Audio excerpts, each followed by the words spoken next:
আমি শুধুমাত্র জানতে চাই তোমাদের দিক থেকে সবকিছু ঠিক হয়ে গেছে কিনা, মানে ফাইনাল কিনা। হ্যাঁ মোটামুটি সব ফাইনাল।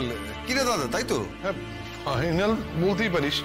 আমরা শুধু তোর সঙ্গে কথা বলার জন্য। আমার সাথে কথা বলার কিছু নেই বাবা, আর আমার জন্য না অপেক্ষা করো না। অপেক্ষা করলে এই বিয়েটাই হবে না।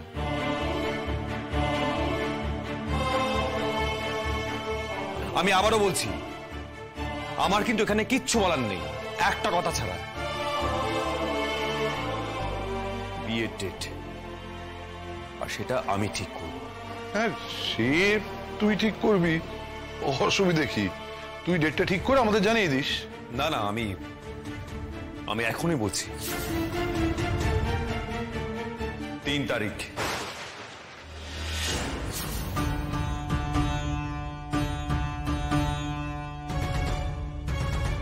3 তারিখ?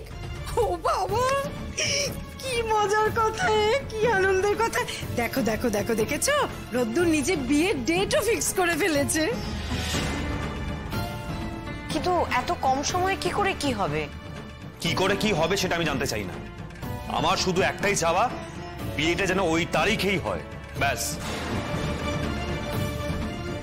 দেখ তোর বাবা, সব ব্যবস্থা করতে তো একটু সময় লাগবে। বাবা আমি এই ব্যাপারে সময় দিতে পারবো না, চেষ্টা করলেই হয়ে যাবে, যথেষ্ট সময় আছে। রোদ, এত তাড়াহুড়ো কেন করছিস বাবা? ঠিক আছে ঠিক আছে, আমরা সব অ্যারেঞ্জ করে নেবো, তুমি অত ভেবেও না রঞ্জা। আমি সে কারণে জিজ্ঞেস করিনি। বিয়ের জন্য তোমরা উঠে পড়ে যেভাবে লেগেছো, তাতে আমি খুব ভালো করেই জানি যে তোমরা ব্যবস্থা করে নেবে।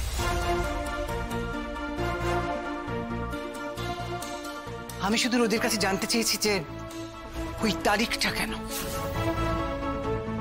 কেন দিদি ভাই, অসুবিধা কিসের? কোনো অসুবিধা আছে তো আমি বলিনি। আমি আমার ছেলের কাছে জানতে চেয়েছি ওই তারিখটা কেন। কোনো কারণ নেই। তা কখনো হয় নাকি? আচ্ছা কি বলতে চাইছো বলো তো? দেখো, তোমাদের হয়তো বাড়িতে নানান অশান্তিতে কারোরই মনে নেই,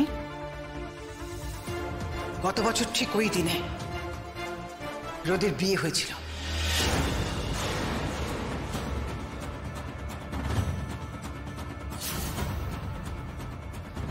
ওই দিনটা ওদের বিবাহ বার্ষিকীর দিন।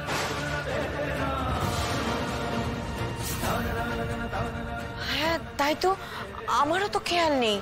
খুব ভালোই তো হলো। তুই কি এটা ইচ্ছে করেই করছিস রোদ? তুই কি ইচ্ছে করে ময়নাকে কষ্ট দিতে চাইছিস?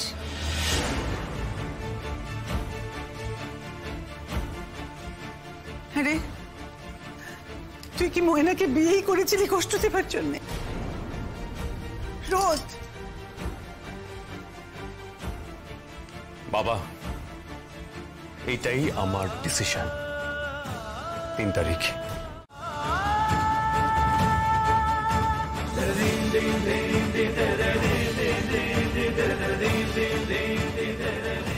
আমি বলেছি বিয়েতে বাধা দেব না,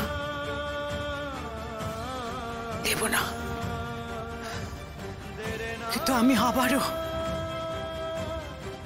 আবারও তোমাদের অনুরোধ করছি ব্যাপারটা ভেবে দেখতে।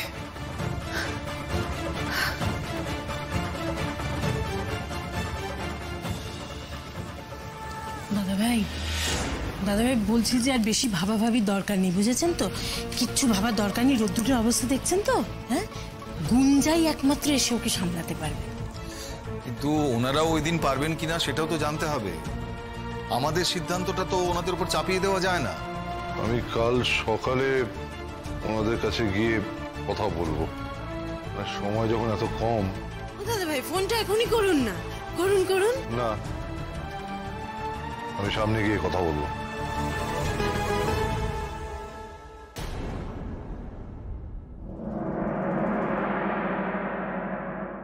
দেরি হয়ে যাইতেছে কুসুকন্যা দিয়ে।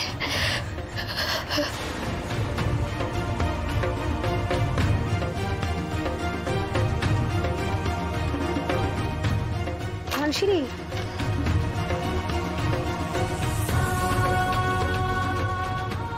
ভাই বোনা সুপর্ণা দিয়ে,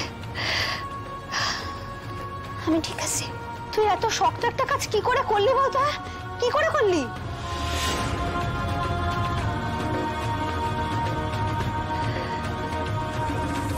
না করণের কি আছে গো সুপর্ণাতে?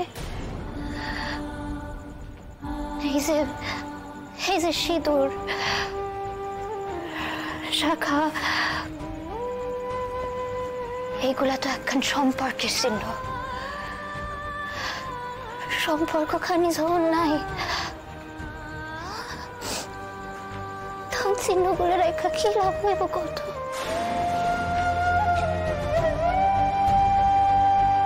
আবার কি চাইতে আছেন আপনি? উত্তর। প্রশ্ন খান কোন? অরণ্য আমাকে কেন ফোন করেছিল?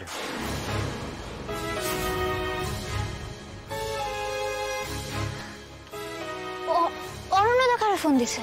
অন্য কাউকে নিশ্চয়ই ফোনটা করেনি, ফোনটা আমাকে করেছিল। তাই আমি তোমাকে জিজ্ঞেস করছি, তুমি কি বুঝেও না বোঝার ভান করছো নাকি? যাতে আমি ডিভোর্স না করি, যাতে এই বিষয়টা নিয়ে আমি ভাবি, সেই জন্য? ওয়াই ময়না? দেখো ময়না, তোমায় কিন্তু কেউ জোর করেনি ডিভোর্স পেপারে সাইন করার জন্য, তুমি নিজের ইচ্ছাতেই সেটা করেছো। তাহলে এখন এই সমস্ত বিষয় কেন হচ্ছে? চুপ করে আছো কেন? কিছু বলো। আপনি তো কোনো কালই আমার কথা কইতে সুযোগ দেন নাই ডাক্তারবাবু।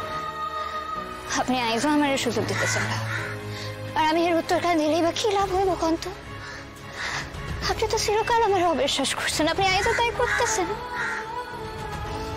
তবু আমি কইতেছি ডাক্তারবাবু, অরণ্যদারে আমি ফোন দিতে কই নাই। আর অরণ্যদা ফোন দিলেই বা কি এসব লইয়া আপনি আমারে কেন জিগাইতেছেন কন্ত? কারণ অরণ্য তোমার বন্ধু, তোমার বিশেষ বন্ধু।